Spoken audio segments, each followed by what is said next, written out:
السلام عليكم ورحمة الله وبركاته. ازيكم حبايب قلبي؟ عاملين ايه؟ يا رب تكونوا بخير. انا بقى هعمل لكم مكرونة، طاجن مكرونة باللبن. المكرونة دي على فكرة كانت عندي من امبارح، اللي كانت من الكشري. قلت مش هسيبها في حالها ولا بص. يعني انا ايه، جبتها من التلاجة وهعمل بيها مكرونة باللبن. والناس طبعا امبارح اللي قالوا لي لازم ما تجيبيش القلم، لازم تجيبي اللي هي الصغيرة دي.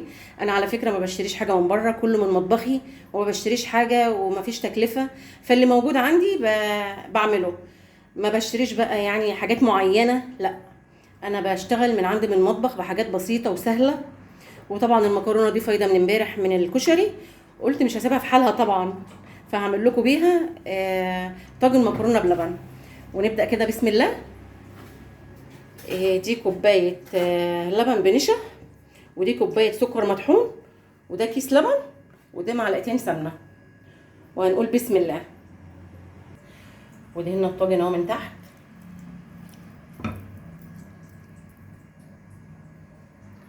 وهنحط كده في الطاجن المكرونه، وحطيتهم اهو في قلب الطاجن اهو.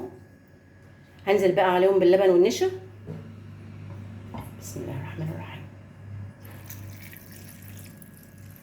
ده اللبن بالنشا، وهنزل عليهم بكوبايه السكر البودر اللي انا طحناه يعني. بسم الله الرحمن الرحيم.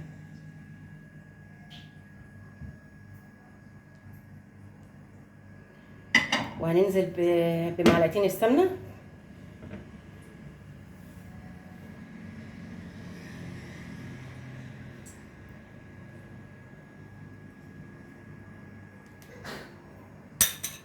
وهننزل عليهم باللبن. بسم الله.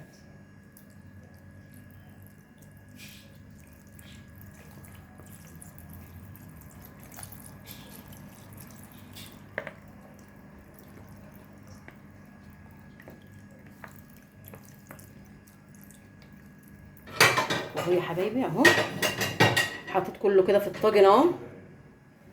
اللبن مع المكرونه مع السكر المطحون اهو. وهدخلهم الفرن كده وارجع لكم،